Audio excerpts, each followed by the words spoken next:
কালকের ভিডিওতে তো শেয়ার করেছিলাম যে আমি বাংলাদেশি গ্রোসারিতে গিয়েছিলাম ঈদের সময় এবং রোজাতে সব মাছ মাংস এগুলো খেতে খেতে একদম মুখে রুচি চলে গিয়ে বাংলাদেশি গ্রোসারি থেকে এটা বাংলাদেশি না, এটা শ্রীলঙ্কান গ্রোসারি ছিল। তো এখান থেকে কাঁচকলা নিয়ে আসছি। এটা বাংলাদেশি কাঁচকলা কিনা সেটাও জানি না, বাট কাঁচকলার মতো দেখতে, লেখাও ছিল বানানা। এটাকে আফ্রিকান না বাংলাদেশি সেটা জানি না, বাট দেখতে বাংলাদেশি কাঁচকলা, যেটা আমরা ব্রাহ্মণবাড়িয়া বলে আনাজি কলা, সেটার মতো দেখতে। তো লেটস সি, দেখি রান্না করে খেয়ে দেখলে দেন বুঝতে পারবো এটা আসলে কি কাঁচকলা নাকি। তাই 4টা নিয়ে আসছি, আর আমরা মানুষ হয়েছি 2জন। তো কাঁচকলাগুলোকে আগে ভালো করে পরিষ্কার করে ধুয়ে নিব, দেন কাঁচকলাগুলোকে কেটে নিব। আর কাঁচকলার খোসার ভর্তা নাকি অনেক মজা, কখনো আমি খাই নাই, আজকে ট্রাই করব। তো কাঁচকলা 4টা নিয়েছি। আর এটা কী দিয়ে রান্না করব, সেখানে বাজার করার সময় বলেছিলাম ইলিশ দিয়ে রান্না করব। তো ফ্রিজ থেকে বের করে একটা ইলিশ মাছ কেটে আমরা ওই দিন ফ্রাই খেয়েছিলাম, ইলিশ ফ্রাই। তারপরে বাকি যেই ইলিশটা ছিল, ইলিশগুলো কিন্তু বেশ বড় বড়, আমি কিন্তু দেখিয়েছিলাম যে আমরা নিয়ে আসছিলাম। তারপর আবার নিউ কাসেলের সেল দিয়েছিল সিলেট ক্যাশ অ্যান্ড ক্যারিতে, তখন ওইখান থেকেও নিয়েছিলাম। ইলিশগুলো বেশ বড় বড়, আমরা 2জন খেয়ে শেষ করা যায় না। আর আমি একটা ইলিশ একবারই শেষ করে ফেলি, কাটার পরে আর এটাকে ফ্রিজে রাখি না। আমরা 2জন 2 পিস খেয়েছিলাম। তারপরে হোল ইলিশটাই আমি এরকম করে রেখে দিয়েছি। তো এখন আমি ইলিশ দিয়ে এই কাঁচকলাটা রান্না করব। মাথাটা রেখে দিব, যদিও আমি মাথা একসাথে রেখে দিয়েছি। মাথাটা দিয়ে বাসার ভিতরে যে আমার কচু গাছগুলা, সেই কচু গাছের কচু শাক দিয়ে ইলিশ মাছের মাথা দিয়ে খাওয়ার ইচ্ছা আছে। ইলিশ মাছের মাথা আরও জমে আছে। তো আজকে আমি কাঁচকলা দিয়ে ইলিশ মাছটা রান্না করব আর কাঁচকলার ভর্তা করব। আর আমি আজকে রোজা, মানে চাঁদের যে রোজা, সেটা আমি করতেছি, আজকে থেকে শুরু করলাম। আকসা শুধু খাবে। আর পটল ভাজি করব। আর ঢেঁড়স নিয়ে আসছিলাম, যে ঢেঁড়স দিয়ে চিংড়ি দিয়ে ভাজি করব। এগুলাই আজকে রান্না করব। তো রান্নায় চলে যাই। আর রোজাতে তো আমি শেয়ার করেছিলাম আমি যে করছি, গাছগুলা যে লাগিয়েছিলাম সেগুলার থেকে, এই যে দেখেন 2 সপ্তাহ একটু কম, রোজার এন্ডে তো আমি গাছগুলা লাগিয়েছিলাম। তো সব গাছ বিচি ফেটে বের হয়নি, কারণ এই বছর ওয়েদারটা তেমন ভালো না। আজকে রোদ হয় তো কালকে রোদ হয় না, তো এইগুলা থেকে একটাও বের হয়নি, এখান থেকেও বের হয়নি কোনো কিছু। তবে বান্ধবী ফাহমিদার দেওয়া যে ছিল, এটা আমার বিচি, এটা আমার যে চাইনিজ পামকিন সেটার বিচি। এই 2টা আরও আছে এদিকে, এটা ফুটে নাই এখনও, বের হয়নি।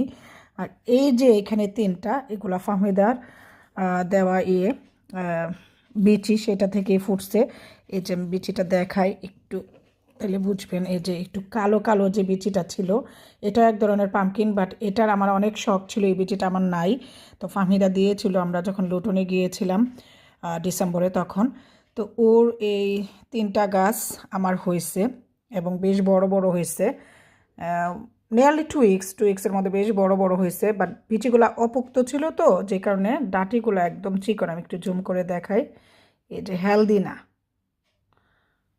মাটি তো কিনে আনলাম, সেটা দেখলেন, মাটি, তারপরে বাল্ব, ডালিয়ার বাল্ব, গোলাপ, এগুলো তো কিনে নিয়ে আসছিলাম। তো নতুন বাটিতেই কিন্তু বুনছি। বিন নেওয়ার ডেট, বিন নিয়ে বিনগুলো এইভাবে রেখে গেছে, এগুলো বাইরে যায় গুছাবো। এই যে এই কচু গাছগুলোর কথাই বলছিলাম, এগুলাতে তো রোজাতে আমি দেখছেন, মনে হয় আমি শেয়ার করেছিলাম, পুরান মাটিগুলো ফেলে দিয়ে নতুন মাটি দিয়েছিলাম। তারপরে দেখেন মাশাল্লাহ বেশ নাইসলি গ্রো হচ্ছে। তো এই গাছগুলো আমি কেটে নিব শাক খাওয়ার জন্য, দেন আমি এটা বাহিরে রেখে দিলে আবার নাইসলি গ্রো হবে। এই যে এখানে কচু গাছগুলোকে একদিন কাটলে আমাদের হয়ে যাবে কচু শাক খাওয়া। আর আমার অর্কিড তো জানি না নজর লাগছে কি না, আমার অর্কিডগুলো সবগুলা নষ্ট হয়ে গিয়েছিল। তারপর নতুন করে কুশি আসতেছিল, অনেকগুলা কুশি আসতে এগুলো মরে যাচ্ছে। তারপরে আমি চিন্তা করলাম যে আমি মাটি চেঞ্জ করে দিই। তো আমি যেহেতু নতুন মাটি কিনে নিয়ে আসছিলাম গাছ লাগানোর জন্য, তখন সব পুরান মাটি, একদম পুরা টপ থেকে মাটি ফেলে, একদম টপ পরিষ্কার করে ধুয়ে, গাছের গোড়া থেকে মাটি ঝরিয়ে, গাছগুলাকে গোড়াটা হালকা একটু ক্লিন করে ধুয়ে, যেগুলো মরে গিয়েছে রুট, সেগুলোকে কেটে দিয়ে দেন আবার নতুন মাটিতে আমি লাগিয়েছি। দেখা যাক কি হয়। প্রত্যেকটা গাছকে আমি এরকম করে লাগিয়েছি। কালকে কিছু লাগাইছি বিকেলবেলা, আর কিছু 2 দিন আগে। এরকম করে লাগাইছি। তো সবগুলাতেই মাটি চেঞ্জ করে দিয়েছি, দেখা যাক কি হয়। আর আপস্টেয়ার আছে কিছু গাছ, সেগুলাও মাটি চেঞ্জ করে কালকে শেষ করছি। আর এতগুলা গাছ মাটি চেঞ্জ করে আবার নতুন করে লাগাতে গেলে অনেক সময় লাগে। তো এগুলো ফাইনালি আমি শেষ করছি, এগুলো আমার কাজের ফাঁকে ফাঁকে আমি করেছি। তো এটাই বিনম্যান এখনও বিন নিয়ে শেষ করে নাই, বিন আবারও নিতে আসছে। একটা বিন নিচ্ছে, আরও একটা রয়ে গেছে, নিয়ে যাইলে পরে আমি করব, বিনগুলাকে গুছাবো। যে বিন নিয়ে শেষ করে নাই, এখনও নিচ্ছে। তো উনি নিয়ে যাওয়ার পরে দেন আমি করব। আমার এই গাছটাতে ফুল ফুটতেছে মাশাআল্লাহ।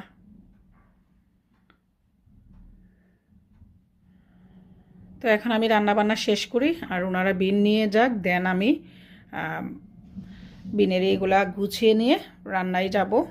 আজকে রান্না করব যা যা সেটা তো দেখালাম।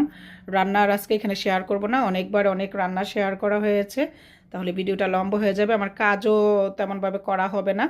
যেহেতু আজকেও আমি রান্না শেষ করে জোহরের নামাজ পড়ে বাগানে কাজ করব, যেহেতু আজকে আমার দুপুরের লাঞ্চের ঝামেলা নাই, শুধু আকসার জব থেকে এসে ব্রেকে খেয়ে যাবে। তো আমি এখন রান্নায় চলে যাই। এখন আমি ক্যামেরাটা অফ করে দিচ্ছি। রান্না শেষ করে আমি সব কিছু টাইডি আপ করে কিচেনে চলে গিয়েছিলাম। তো আকসার এসে জোহর নামাজ পড়ে লাঞ্চ করে নিয়েছে, সে যেহেতু রোজা না। তো খেয়ে যাওয়ার পরে আমি সব আবার আলাদা করে রাখলাম। ওই যে পটল ভাজি করেছিলাম, ভুনা করেছিলাম, ও খাওয়ার পরে অতটুকু আছে। যেহেতু আমরা দুইজন, বেশি করে আর আমি কোনো কিছু করিনি। তাছাড়া আবার বাসায় গেস্ট আসবে, আসপির ফ্রেন্ড নিয়ে আসবে বেড়াতে। এখন আসছে লুটনে, লুটন থেকে যাবে একটু ইউরোপে, দেন তার ফ্রেন্ড নিয়ে সে নিউকাসলে আসবে বেড়াতে। তো তাই আর এত ঝামেলা করে গ্যাদারিং করে লাভ নাই। আজকে হচ্ছে থার্সডে, স্যাটারডে আর সানডেতেও আসবে। তো অল্প একটু পটল ভাজি করছি আমি আর আকসারের জন্য। আর এখানে যে ঢেঁড়স, আমি ঢেঁড়স ভাজি খাই, ঢেঁড়স দিয়ে আমি কখনো কারি খাই না। আকসারের খুব পছন্দ বড় মাছ দিয়ে ঢেঁড়স দিয়ে, তারপরে চিংড়ি দিয়ে ঢেঁড়স দিয়ে। তো ওর জন্যই আমি শুধু ঢেঁড়স এরকম করে রান্না করেছিলাম, ওই যে ঢেঁড়সগুলো কিনেছিলাম। তো ওইটা ওই খেয়েছে, আর আমি তো ফাস্টিং আমি খাবো না। এক বক্স করেছিলাম, তার এতই পছন্দ হয়েছে, সেটা মাশাআল্লাহ অনেকটাই খেয়েছে। আর এটা খাবেও সে, আমি খাবো না। আর এই যে পটল ভাজি খেয়েছে, পটল ভাজিটা তার এত পছন্দ না, বাট এখন আমার সাথে থাকতে থাকতে পটল ভাজিও তার পছন্দ। পটল ভাজি হচ্ছে আমার সবচেয়ে ফেভারিট। আর এখানে হচ্ছে ওই যে ইলিশ মাছ দিয়ে কাঁচকলাটা যে নিয়ে আসছিলাম সেটা রান্না করছি। বাট এটা কিন্তু আমাদের দেশের সেই কাঁচকলা না, আনাজি কলা না, এটা হচ্ছে এখানকারও না, এটা আফ্রিকান একটা কাঁচকলা। যখন ইউরোপে আমাদের নিজেদের দোকান ছিল তখন আমরা এটা বিক্রি করতাম আমাদের শপে, আফ্রিকানরা এটাকে বলতো আফা। তো ওই ওই আফা কলা, এটা এটা একটু মিষ্টি মিষ্টি আর একদম তুলতুলে। আর এটার ঝোলটা একদম শুকিয়ে গিয়েছে, আকসার খেয়েছে, বলছে এটা মিষ্টি। ওই আফাই এটা, যেটা আমরা ইউরোপে আমাদের গ্রোসারিতে বিক্রি করতাম সেটাই। আর এই কলার খোসার ভর্তা আমি অনেক দেখেছি রেসিপি, আমি কখনো করিনি। কলার খোসার ভর্তা করছি, সেটাও আকসার বলছে অনেক অনেক অনেক মজা হয়েছে। যেহেতু আমি খাইনি আমি জানি না, বাট আকসার বলছে এটা অনেক মজা হয়েছে।